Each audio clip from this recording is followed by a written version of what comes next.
ഭിന്നശേഷിക്കാരായ ആളുകളുടെ ഒരു എക്സിബിഷൻ നമ്മുടെ കോഴിക്കോട് നടന്നിരുന്നു. ഈ പെണ്ണ് കണ്ടോ? ഇതിനൊരു പ്രത്യേകത ഉണ്ട്. കണ്ണ് കാണാനും അതുപോലെ തന്നെ സംസാരിക്കാൻ പറ്റുന്ന ഒരു കുട്ടിയാണ് ഇത് ചെയ്തത്. ഈ പെണ്ണ് നമ്മുടെ യൂസ് ആൻഡ് ത്രൂ ആണ്. ഇതിന്റെ അറ്റത്തൊരു വിത്ത് കൂടിയുണ്ട്. അപ്പോൾ അത് യൂസ് ആൻഡ് ത്രോ ചെയ്യുന്ന സമയത്തെ അവിടെ ഒരു തൈ മുളച്ചു വരും. ഓക്കെ, അതുപോലെ ഒരുപാട് സംഭവങ്ങൾ ഈ പഴങ്ങളൊക്കെ ഉണ്ടല്ലേ, എന്ത് ഒറിജിനാലിറ്റി ആണല്ലേ. അപ്പോൾ ഇത്തരം കഴിവുകൾ എന്താ പറയുക, നമുക്ക് എല്ലാവർക്കും കഴിവുകളുണ്ട്, പക്ഷെ നമ്മൾ ആരും അത് ഉപയോഗിക്കുന്നില്ല എന്നുള്ളതാണ്. ഇതൊക്കെ എത്ര മനോഹരമായിട്ടാണ് അവർ നമ്മുടെ സുരേഷ് ഏട്ടൻ്റെയും ലാലേട്ടൻ്റെയും ഒക്കെ പടങ്ങളൊക്കെ ചെയ്തിരിക്കുന്നത് അല്ലേ. നല്ല രസമുണ്ടായിരുന്നു കേട്ടോ സംഭവങ്ങളൊക്കെ. അപ്പം നമ്മുടെ കഴിവിന്റെ ഒരു 10% പോലും നമ്മൾ ഉപയോഗിക്കുന്നില്ല എന്നുള്ളതാണ് സത്യം. അപ്പം ഇവർക്ക് ഇത്രയും എന്താ പറയുക ഡിസേബിൾ ആയിട്ട് പോലും ഇവരുണ്ടാക്കിയ സംഭവങ്ങൾ കണ്ടില്ലേ, എത്ര മനോഹരമാണല്ലേ ഈ വാഹനങ്ങളൊക്കെ കണ്ടില്ലേ. ശരിക്കും ഒറിജിനാലിറ്റി തോന്നുന്ന ഒരുപാട് ഓർണമെന്റ്സും കാര്യങ്ങളൊക്കെ ഉണ്ട്. അപ്പം നമ്മളും ചെറിയ രീതിയിലൊക്കെ നമുക്ക് പറ്റുന്ന രീതിയിലൊക്കെ പർച്ചേസിങ്ങളൊക്കെ ചെയ്തു. അപ്പം അവർ ഇരുന്നു കൊണ്ട് അവിടെ നിന്ന് ഇങ്ങനെ ഓരോന്ന് ചെയ്തുകൊണ്ടിരിക്കുകയാണ് കേട്ടോ.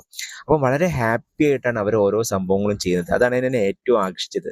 കാരണം അവരുടെ ഒരു നിഷ്കളങ്കമായ ആ ചിരിയും എല്ലാം നമ്മളെ ഒരുപാട് എന്താ പറയുക ഒരുപാട് സന്തോഷിപ്പിച്ചു. അപ്പൊ അതുപോലെ തന്നെ ഫ്ലവർ വേസിന്റെ ഒരുപാട് സംഭവങ്ങളും കാര്യങ്ങളുണ്ട്. ഓർണമെന്റ്സ് ആണെങ്കിലും വിലയും കുറവൊക്കെയാണ് കേട്ടോ. അപ്പൊ അവരുടെ ഡാൻസും കാര്യങ്ങളൊക്കെ ഉണ്ടായിരുന്നു. ഇതിന്റെ ലാസ്റ്റ് ആയിരുന്നു.